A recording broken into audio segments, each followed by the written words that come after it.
Uniformização da terminologia da ausculta pulmonar, produzido por Rodrigo Queiroz, Adriana Coelho, Jamile de Souza e Maria Emília Guimarães.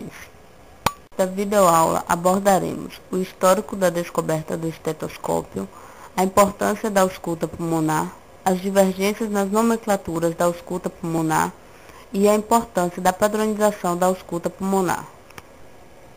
No século XIX, o médico francês Lemaitre inventou um aparelho que se tornaria símbolo da medicina, o estetoscópio, palavra derivada do grego estetos, tórax, spuk, explorar, que revolucionou o exame clínico e o diagnóstico das doenças pulmonares e cardíacas.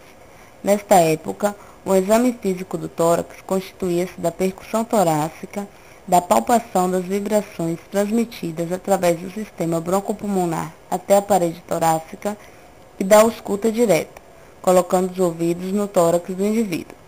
No entanto, a ausculta direta era um método bastante desconfortável, tanto para o médico como para o paciente, principalmente para as mulheres, além de aumentar o risco de infecção. Em 1816, Lemaitre procedeu à ausculta de uma paciente valendo-se de um cilindro de papel. A partir daí, desenvolveu um instrumento cilíndrico de madeira com um orifício central. Este tipo de estetoscópio foi usado até a última metade do século XIX, quando o tubo de borracha foi desenvolvido. Desde então, muitas modificações foram realizadas, como o modelo biauricular, a colocação do diafragma e da campânula.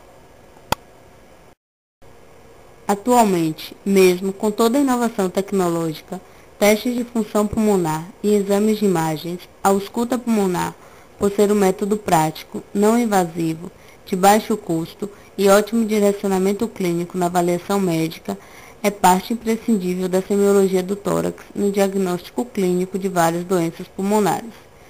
Para o fisioterapeuta respiratório, a ausculta pulmonar constitui-se na mais importante ferramenta disponível tanto na avaliação específica, monitorização da evolução do paciente com disfunção pulmonar, quanto no acompanhamento de uma sessão de tratamento de desobstrução broncopulmonar.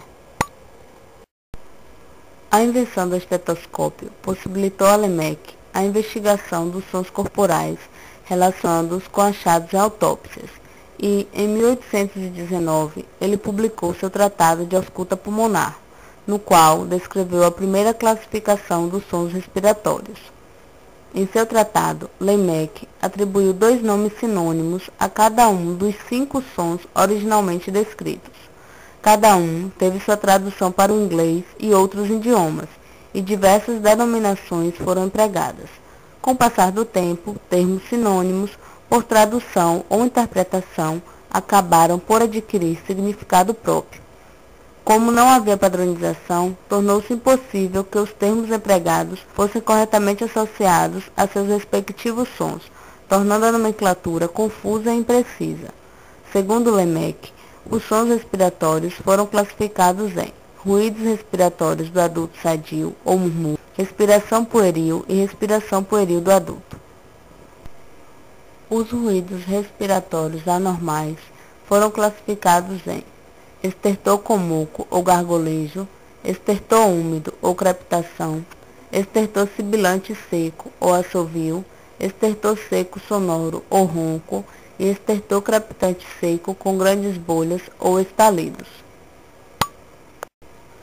Devido às diversas traduções, os termos foram modificados, tiram diferentes nomenclaturas. Diante disso, a necessidade de uma padronização fez com que, em 1975, a American College of Chest Physicians e a American Thoracic Society formassem um comitê para normatizar a nomenclatura respiratória. Neste documento, determinou-se o uso de 2 termos padrão, o estertor ou crepitações como sons descontínuos e o ronco ou sibilos como sons contínuos. Além disso, foram definidos outros ruídos adventícios, como o ruído mediastinal e os atritos, pleural, pericardial e pleuropericardial. Em 1977, a ETC padronizou uma nova nomenclatura que reconhecia 2 categorias de ruídos pulmonares, os ruídos respiratórios e os ruídos adventícios. Dentre os ruídos respiratórios, os sons foram diferenciados em sons vesiculares e bronquiais, e dentre os adventícios, em crepitantes grosseiros, crepitantes finos, sibilos e roncos. Em 1987, foi realizado o Simpósio Internacional dos Sons Pulmonares, em que especialistas de vários países se reuniram, objetivando a simplificação da nomenclatura respiratória e sua adequação aos novos conceitos de acústica pulmonar. Foi determinado para os sons adventícios uma classificação em ruídos descontínuos, os estertores finos e estertores grossos, e os ruídos contínuos, sibilos e roncos. Os estertores finos são produzidos pela abertura sequencial de vias aéreas anteriormente fechadas. Na maioria das vezes, estão relacionados à presença de líquido ou exudato nos alvéolos. Ocorrem no final da inspiração, são agudos, de curta duração e não se modificam com a tosse. Os estertores grossos originam-se na abertura e fechamento de vias aéreas contendo secreção viscosa e espessa. São audíveis no início da inspiração e em toda a expiração. São sons graves e de maior duração, além de sofrerem nítida alteração com a tosse.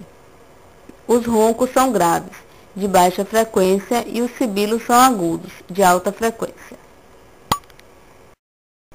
Apesar da proposta para a uniformização terminológica dos sons pulmonares, o que podemos observar, tanto na prática clínica quanto em publicações, é que não existe um consenso na classificação dos sons respiratórios.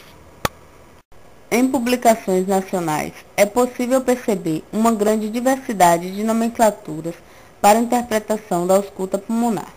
No artigo Terminologia da ausculta pulmonar, utilizado em publicações médicas brasileiras, no período de janeiro de 1980 a dezembro de 2003, publicado no Jornal Brasileiro de Pneumologia em 2006, foi observado para os sons contínuos a utilização de 6 terminologias diferentes, como sibilos, sibilância, roncos, chiadeira, sibilos graves e ronqueira.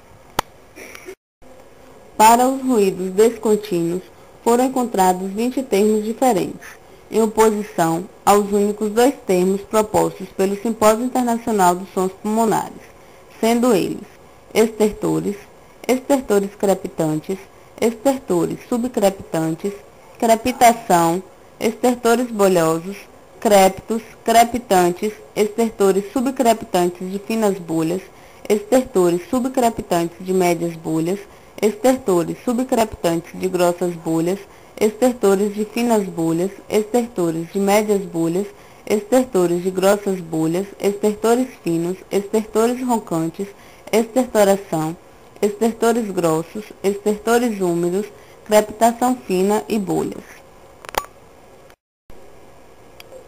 Dessa forma, a complexidade das diversas classificações e a falta de um consenso na literatura sobre a melhor terminologia a ser empregada para os sons respiratórios dificulta a identificação e o entendimento dos mesmos, podendo levar a erros de denominações, controvérsias na prática clínica e deficiência no aprendizado acadêmico. Nesse sentido, torna-se imprescindível a padronização e divulgação dos termos usados na ausculta pulmonar, sendo ideal a busca por termos simples que informam sobre a doença pulmonar de forma clara, possibilitando melhor avaliação, diagnóstico clínico, assim como um melhor direcionamento da conduta terapêutica empregada pelo fisioterapeuta respiratório ou qualquer profissional da saúde que utilize esse recurso semiológico.